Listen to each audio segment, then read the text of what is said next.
Doctor Anil Yadav ji. Radhe Radhe. Radhe Radhe महाराज जी।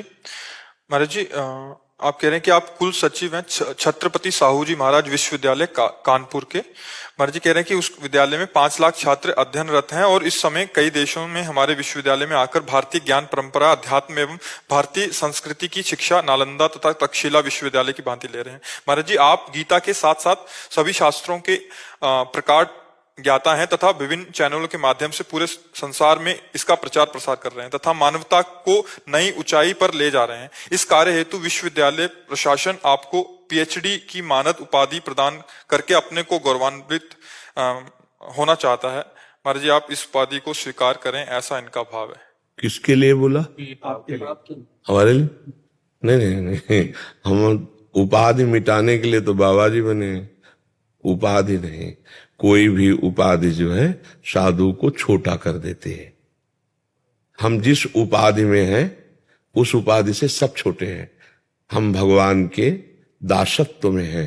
चराचर जगत हमारे स्वामी का रूप है। इससे बड़ी हमें उपाधि कोई नहीं दे सकता और वो हमारे भगवान ने हमें दी है। ये सब छोटी उपाधियां हैं। बड़ी उपाधि की प्राप्ति के लिए छोटी उपाधियों का त्याग किया जाता है। सबसे बड़ी उपाधि है मैं सेवक सचराचर रूप स्वामी भगवंत। मेरा संसार का जो स्वरूप भगवान का है वो मैं सबका दास हूं। यही हमारी उपाधि है। छोटे बन करके सबकी सेवा करना, बड़े बन करके अहंकार आकर के नरक जाना। समझ रहे ना? हाँ प्रभु, आपकी सद्भावना है, लेकिन हम जिस उपाधि की बात कर रहे हैं ये उपाधि बहुत छोटी है। सुरपति, नरपति, लोकपति, जिनके भावे घास और रहे परम आनंद में तज सब ही की याद। समझ पा रहे? हाँ, जब मैं था तब हरि नहीं और अब हरि है, मैं ना ही, तो हरि को क्या उपाधि? इससे बढ़कर कौन सी उपाधि? जो हमें उपलब्धि है उस उपलब्धि के बराबर ब्रह्मा की भी उपलब्धि नहीं। ब्रह्मा का जो पद है वो परमेष्ठी पद है। उस पद से बढ़कर के कोई जो हरिदासत्व पद है। और रही जैसे पीएचडी की बात, तो हम लोग मन की पीएचडी किए हैं और उसका कोई पढ़ाई नहीं होती, वो साधना में होती है। अपने मन को देखते हुए एक एक वृत्ति, उसी को तो आप सुनने आए हो। उसी का लाभ जो जगत को मिलता है ना, उसी के लाभ से मिलता है, जो परमात्म चिंतन से मिलता है। तो बाहरी डिग्रियां या बाहरी उपाधि हमारा उपहास होगा, ना कि सम्मान। आप समझ पा रहे? हाँ, आप मतलब आप समझ रहे ला? ले जैसे ये लौकिक जो उपाधियां हैं, हमारी जो अलौकिक उपाधि है उसमें बाधा है। सिद्धियां भी, मोक्ष आदि भी। दीयमानम न ग्रहणंति बिना मत सेवनम जनाहा। हम भगवान के सेवक हैं, चराचर रूप हमारे भगवान का है, हम उसकी सेवा में, इसमें जो हमें सुख मिल रहा है ना, उसके आगे जो कुछ है वो सब कूड़ा करकट है हमारी दृष्टि में। इस आपका जो दृष्टि है, आपका जो भाव बड़ा उच्च कोटि का है, लेकिन उसमें आधुनिकता छुपी हुई है, अहम की पुष्टता। आप गौर से देखना, अहम की पुष्टता। और हमारी साधना क्या रही? अहम को मिटाना। जगत में होता है अहम को सजाना। देखना, जगत की उन्नति क्या होती? अहम को सजाना। और भगत की उन्नति क्या होती? अहम को मिटाना। नहीं, जो अहंकार जन्म मरण का कारण है, संस्कृति मूल शूल प्रदनाना, सकल शोक दायक अभिमाना, ताते करे कृपा निधि दूरी, सेवक पर ममता आती हुई। अब जैसे हम कभी हृदय में भाव आए तो हम यही भाव करके रोएंगे, प्रभु मुझ जैसे दीन अधम का आपके सिवा कोई नहीं। प्रभु मैं बहुत अधम हूं, नीच हूं, कोई ज्ञान नहीं, कोई पद नहीं, कोई, प्रभु मैं आपका हूं। तो ये कहने की गुंजाइश है नहीं? न सुनेरी मैंने निर्बल के बलराम, अपबल तप बल और बाहुबल, चौथो बल है दाम, सूर किशोर कृपाते सब बल, हारे को हरि नाम। ये जो हमारा मार्ग है ना, ये बहुत दैन्य मार्ग है, इसमें कोई पद भी नहीं। इसमें कोई हमारी दैन्य पदवी से बढ़कर कोई पदवी नहीं। दैन्य पदवी, हम आपके भी सेवक हैं, हम आपके भी सेवक, ये हमारी भक्ति है।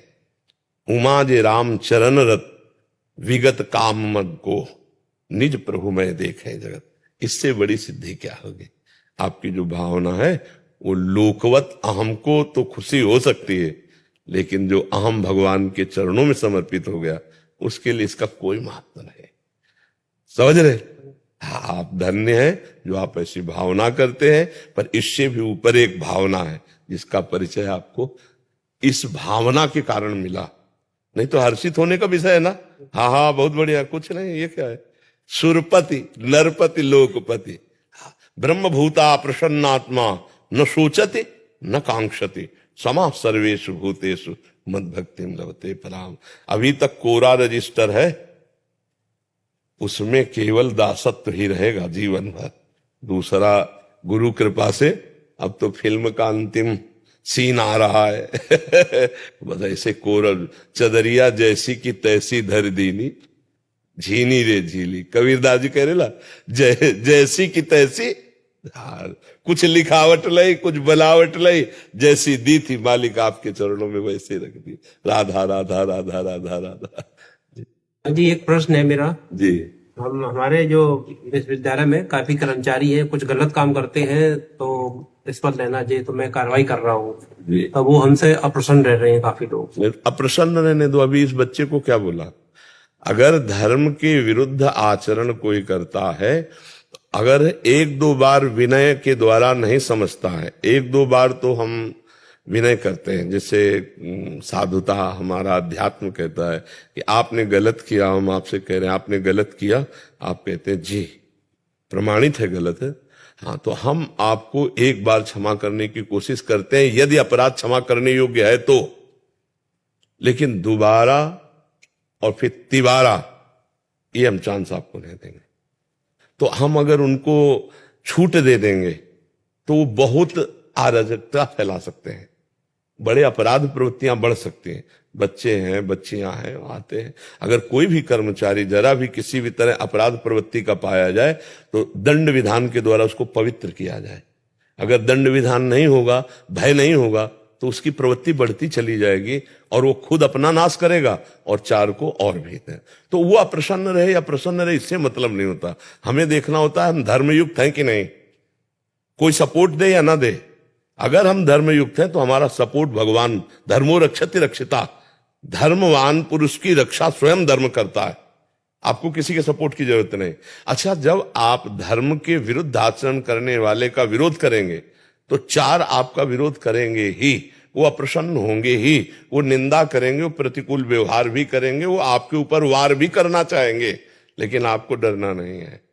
सीम की चाप सके को उतासु, बड़ रखवार रमापति जासु, इसलिए चिंता नहीं। समझ पा रहे आप जी?